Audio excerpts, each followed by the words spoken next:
سیدنا موسیٰ علیہ السلام اللہ سے ملاقات کے لیے کوہ طور پر گئے تھے، معلوم ہے نا؟ اللہ پاک نے فرمایا کہ طور پر آ جا، جگہ بتا دی، اور پہنچے تو فرمایا 30 دن اور 30 راتیں یہاں انتظار کر۔ قرآن مجید میں 30 دن 30 راتیں انتظار کروایا، بٹھایا۔ وہ بٹھانا کیا تھا میرے بیٹوں اور بیٹیوں؟ وہ تیاری تھی، ملاقات، لمحہ ملاقات کی تیاری تھی۔ جب 30 راتیں پوری ہو گئیں تو فرمایا 10 راتیں اور ایڈ کرو۔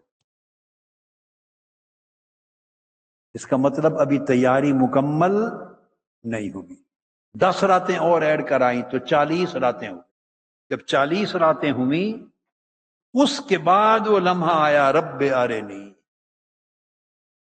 میرے مولا مجھے اپنا آپ دکھا دے۔ اب میں اس کا خلاصہ سمجھا رہا ہوں۔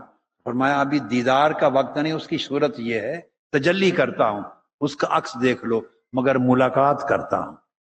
ملاقات کر لی، دیدار کو آگے کر دی۔ میں آپ سے یہ کہوں گا، یہ سودا اچھا ہے۔ اگر موسیٰ علیہ السلام کو ملاقات کے لیے 40 دن انتظار کروایا ہے تو ہمیں اگر 40 سال بھی انتظار کروا دے تو یہ مہنگا سودا ہے؟ بولیے، مگر ملاقات ہو جائے۔ جب آپ پاکیزگی کی راہ پہ آ جائیں گے، آقا علیہ السلام کی سیرت طیبہ میں فنا ہو جائیں گے، اللہ کے اخلاق اور محمدی اخلاق اپنا لیں گے، زبان، نگاہ، کان، پیٹ، ہر چیز پاک ہو جائے گی، اخلاق اچھے ہو جائیں گے اور اللہ کے اخلاق کے رنگ میں رنگے جائیں گے اور عبادت کا ذوق ہو جائے گا۔ آپ کی جبین اللہ کے حضور زمین بوس ہونے لگ جائے گی۔ ہر روز 5 وقت اس کے دروازے پر کھڑے ہوں گے اور رات کو ملاقات کے لمحے کا تھوڑی دیر انتظار کریں گے، سجدے میں جائیں۔ جب یہ عمل جاری رکھیں گے تو موسیٰ علیہ السلام کو 40 دنوں کے بعد ملاقات مل گئی۔ وہ اولو العزم پیغمبروں میں سے تھے، رسولوں میں سے تھے۔ ہم تو آقا علیہ السلام کے گنہگار امتی ہیں، تو اگر ہمیں 40 برس بھی وہ انتظار کروا لے مگر ملاقات دے دے، یہ سودا مہنگا ہے؟ نہیں۔ اب آقا علیہ السلام نے خوشخبری سنائی، آپ اس قابل بن جائیں۔ کیا اس قابل بنے جو میں نے آپ کو طریق بتایا؟ پاکیزگی کی راہ اختیار کریں، ایمان کو مضبوط کریں، اعمال صالحہ کو اپنائیں، اخلاق حسنہ کو اپنائیں، اپنی سیرت و کردار کو مزین کریں سیرت نبوی کے ساتھ، نیک اور صالح بنیں، مال کمائیں، دنیا کمائیں، روزگار کمائیں، مگر اس پر حسن آخرت کو مقدم رکھیں۔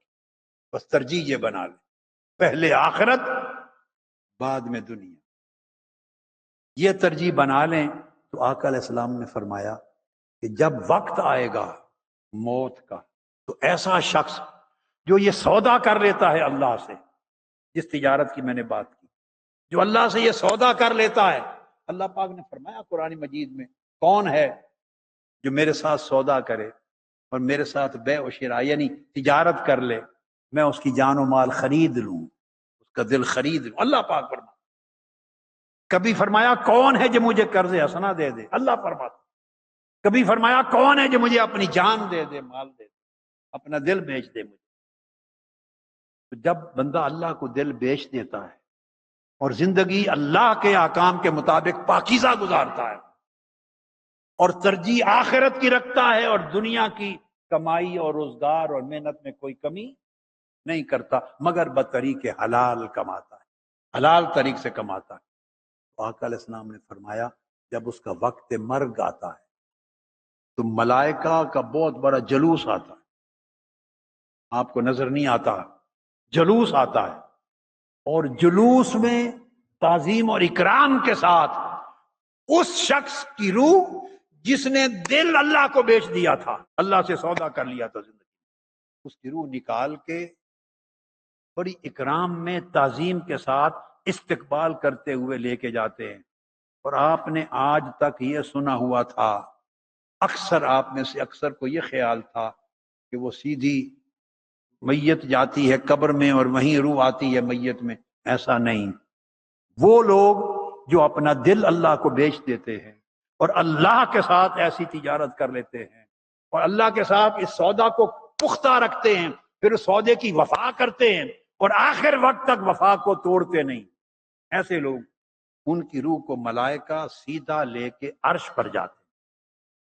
قبر میں بعد میں جاتی ہے، یہ مسئلہ سمجھ، اس کی روح کو ملائکہ عرش پر لے جاتے ہیں اور اللہ رب العزت کی بارگاہ میں ندا دیتے ہیں، باری تعالیٰ تیرا وہ بندہ جس نے تیرے ساتھ سودا کیا، اپنا دل اپنی جان تجھے بیچ دی تھی، اس کی روح حاضر ہے۔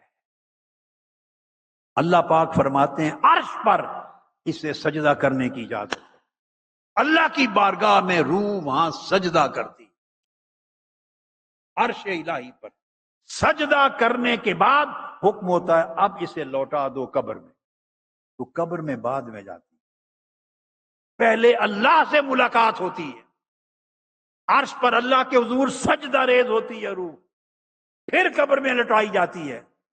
جب عرش میں اللہ کی ملاقات کر کے آتی ہے وہ روح، تب قبر میں آقا کا دیدار ہوتا ہے۔ روح عرش پر اللہ کے حضور سجدہ کر کے آئی ہے، وہ روح جب آقا سامنے آتے ہیں تو حضور کو پہچان لے،